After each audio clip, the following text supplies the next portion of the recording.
Moving on to the fourth chapter of Lamentations, starting at the first verse. How is the gold become dim? How is the most fine gold changed? The stones of the sanctuary are poured out in the top of every street. The precious sons of Zion, comparable to fine gold, how are they esteemed as earthen pitchers, the work of the hands of the potter. Even the sea monsters draw out the breast. They give suck to their young ones. The daughter of my people is become cruel, like the ostrich in the wilderness. The tongue of the sucking child cleaveth to the roof of his mouth. For thirst, the young children ask bread, and no man breaketh it unto them. They that did feed delicately are desolate in the streets. They that were brought up in scarlet embrace dunghills. For the punishment of the iniquity of the daughter of my people is greater than the punishment of the sin of Sodom, that was overthrown as in a moment, and no hand stayed on her. Her Nazarites were purer than snow, they were whiter than milk, they were more ruddy in body than rubies. Their polishing was of sapphire. Their visage is blacker than a coal. They are not known in the streets. Their skin cleaveth to their bones. It is withered, it is become like a stick. They that be slain with the sword are better than they that be slain with hunger. For these pine away, stricken through for want of the fruit of the field. The hands of the pitiful woman have sodden their own children. They were their meat in the destruction of the daughter of my people. The Lord hath accomplished his fury. He hath poured out his fierce anger, and hath kindled a fire in Zion, and it hath devoured the foundation thereof. The kings of the earth and all the inhabitants of the world would not have believed that the adversary and the enemy should have entered into the gates of Jerusalem. For the sins of her prophets and the iniquities of her priests, that have shed the blood of the just in the midst of her. They have wandered as blind men in the streets. They have polluted themselves with blood, so the men could not touch their garments. They cried unto them, Depart ye, it is unclean. Depart, depart, touch not. When they fled away and wandered, they said among the heathen, They shall no more sojourn there. The anger of the Lord hath divided them. He will no more regard them. They respected not the person of the priests. They favored not the elders. As for us, our eyes as yet failed for our vain help. In our watching, we have watched for a nation that could not save us. They hunt our steps, that we cannot go in our streets. Our end is near, our days are fulfilled, for our end is come. Our persecutors are swifter than the eagles of the heavens. They pursued us upon the mountains. They laid wait for us in the wilderness. The breath of our nostrils, the anointed of the Lord, was taken in their pits, of whom we said, Under his shadow we shall live among the heathen. Rejoice and be glad, O daughter of Edom, that dwellest in the land of Uz. The cup also shall pass through unto thee. Thou shalt be drunken and shalt make thyself naked. The punishment of thine iniquity is accomplished, O daughter of Zion. He will no more carry thee away into captivity. He will visit thine iniquity, O daughter of Edom. He will discover thy sins. Moving on to the fifth chapter of Lamentations, starting at the first verse. Remember, O Lord, what is come upon us. Consider and behold our reproach. In our inheritance is turned to strangers, our houses to aliens. We are orphans and fatherless. Our mothers are as widows. We have drunken our water for money. Our wood is sold unto us. Our necks are under persecution. We labor and have no rest. We have given the hand to the Egyptians and to the Assyrians to be satisfied with bread. Our fathers have sinned and are not, and we have borne their iniquities. Servants have ruled over us. There is none that doth deliver us out of their hand. We gat our bread with the peril of our lives, because of the sword of the wilderness. Our skin was black like an oven, because of the terrible famine. They ravished the women in Zion, and the maids in the cities of Judah. Princes are hanged up by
one wheel upon the earth by the living creatures with his four faces.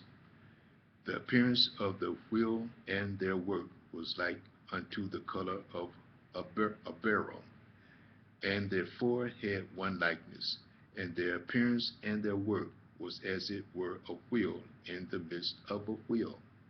When they went upon their four sides, and they turned not when they went. As for their rings, they were so high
fire, and it had brightness round about, as the appearance of the bow that is in the cloud in the day of rain, so was the appearance of the brightness round about.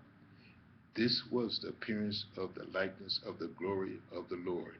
And when I saw it, I fell upon my face, and I heard a voice of one that spake. I'm going to stop here and start part 262 in the next